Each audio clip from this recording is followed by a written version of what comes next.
নমস্কার বন্ধুরা, আজও আমি এসে পড়েছি আপনাদের মধ্যে প্রীতিস অ্যান্ড শান্তনুস কিচেনে। ঠিক আছে, আজ আমি করব তেলাপিয়া মাছের একটি রেসিপি, সেটার সঙ্গে আলুও থাকবে। আলু দিয়ে একটা সাধারণ একটা রেসিপি করব, আপনারা দেখতে থাকুন।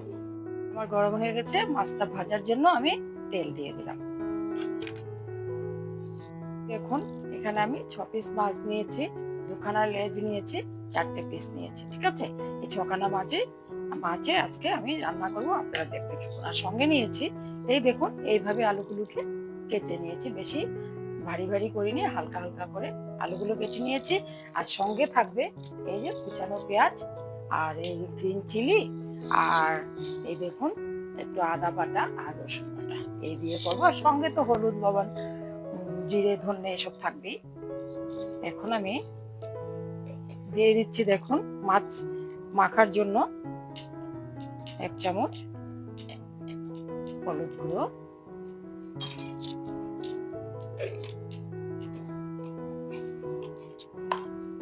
তারপরে আমি দেব 1 চামচ নুন মাছটা মাখার জন্য।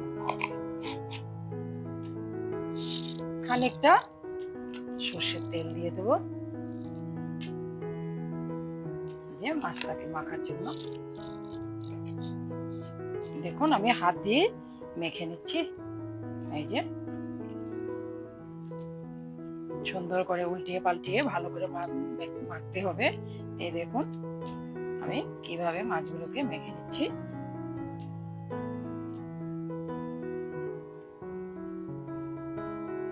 এই যে এইভাবে মেখে নিলে লবণ হলুদটা ভেতরে যাবে, মাছটাও খেতে সুস্বাদু লাগবে। এই যে দেখেছেন কেমন করে মেখে নিয়েছি। তেলটা গরম হয়ে আসলে আমি এখন মাছটা ছেড়ে দেবো।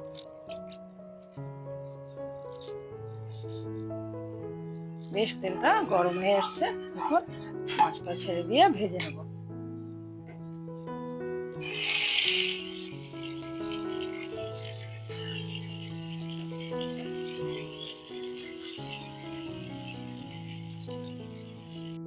নিচ্ছে, ভাজা হয়ে গেছে অলমোস্ট। এই যে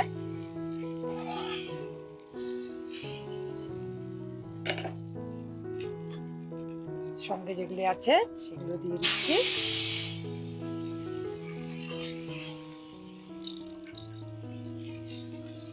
এগুলোটাও ভেজে নিচ্ছি।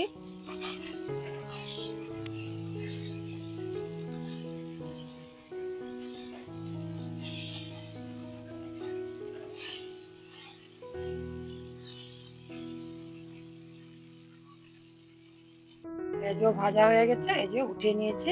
দেখুন ভেজে রেখেছি। এখন আমি কড়াইতে একটু সামান্য একটু তেল দেব। আগের তেল আছে, আমি আর একটু করে তেল দিয়ে দিই। এই যে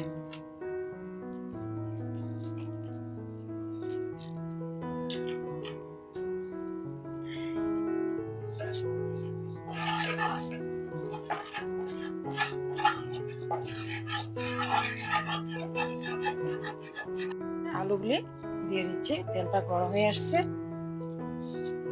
আমি আলুগুলি ভেজে নেব, সেজন্য দিয়ে দিলাম।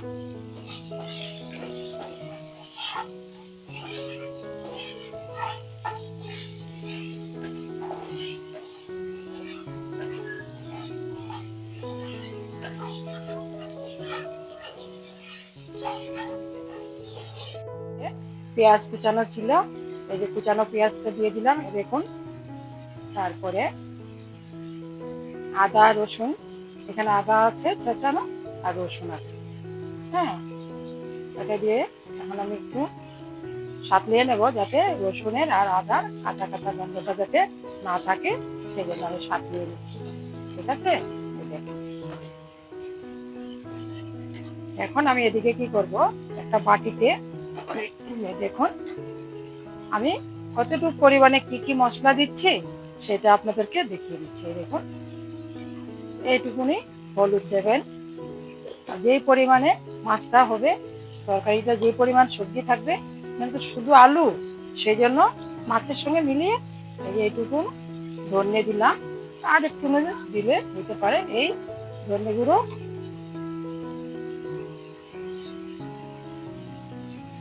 আর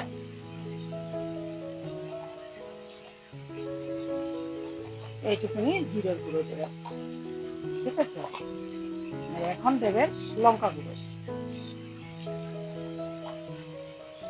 দেখুন, যে যেরকম লঙ্কা খেতে ভালোবাসে সেরকম দেবেন, বা আর একটু দিলে দিয়ে দিতে পারে। দিলে এখন দেখুন আঁচটা একটু কমিয়ে দিলাম, যাতে নিচে লেগে না যায়, সেই জন্য আঁচটাকে একটু কমিয়ে দিলাম। আর একটুখানি জলের ছিটে দিয়ে দেবো, আর একটু আমি এদিকে মশলাটা রেডি করতে করতে একটু জলের ছিটে দিয়ে কম আছে একটু ঢেকে রাখবো। আমি এদিকে মশলাটা রেডি করে নিই। হ্যাঁ, আর এই যে মশলাটা নিয়েছি, এখানে আমি জল দিয়ে একটা পেস্ট বানিয়ে নিয়ে তারপরে দেব। এই আলুটা সাতলানো হয়ে গেছে, আলু লঙ্কা সাতলানো হয়ে গেলে পেঁয়াজ সহকারে, আর এই পেস্টটা তখন আমি ঢেলে দিয়ে আবার একটু সাতলিয়ে নেব।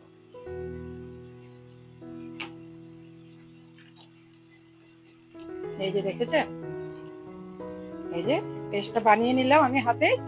এখানে লঙ্কা গুঁড়ো, লাল লঙ্কা গুঁড়ো, হলুদ গুঁড়ো, জিরে, ধনে, এই চারটে একসঙ্গে মিশিয়ে একটা মিশ্রণ তৈরি করলাম। এই যে এখন আমি কি করব,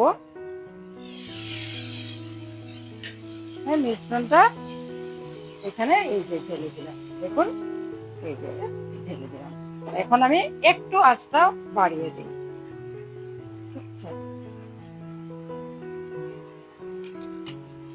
এখন আমি লবণ দেব। লবণটা যে দেব, নুনটা যে দেব সেটা আপনাদের স্বাদ অনুসারেই দেবেন। আমি এইটুকুনি দিলাম। আপনাদের যদি পরিমাণটা বেশি থাকে তাহলে সেই অনুসারে দেবেন, পরিমাণ যদি কম থাকে সেই অনুসারে দেবেন, সেটা আপনাদের রুচিগত। ঠিক আছে, এখন আমি কি করব, এই যে গ্রিন চিলিগুলো যে পিস করে কাটা আছে না, সেটাও দিয়ে আমি এখন সাতলিয়ে এখন ঢেকে রাখবো, যাতে একটু সেদ্ধ হয়ে যায় ভালোভাবে। সেই জন্য এই যে একটু ঢেকে দিচ্ছি, সেদ্ধ হয়ে যাবে।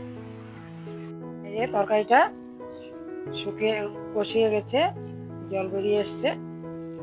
আমি এখন একটু ঝোলের জন্য একটু জল দিয়ে দেব। দেখুন, সামান্য জল দেব। এই যে জল দিয়ে দিলাম।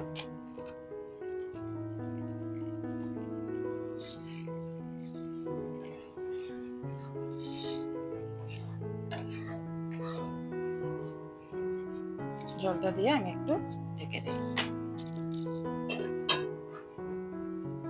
আমার ফুটে এসছে। এই যে আমি মাছগুলি এখন এই যে দিয়ে দিলাম। দেখুন, পিসগুলোকে আমি দিয়ে দিচ্ছি।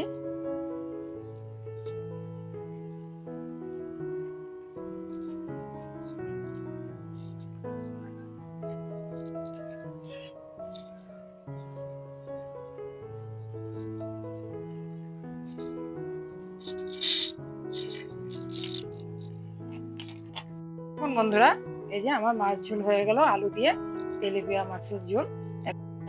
তো দেখলেন আমার রেসিপিটা আজকে আলু দিয়ে তেলাপিয়া মাছের ঝোল। তবে আপনাদের যদি ভালো লেগে থাকে তাহলে আমার চ্যানেলটাকে সাবস্ক্রাইব করবেন, কমেন্ট করবেন এন্ড লাইক করবেন।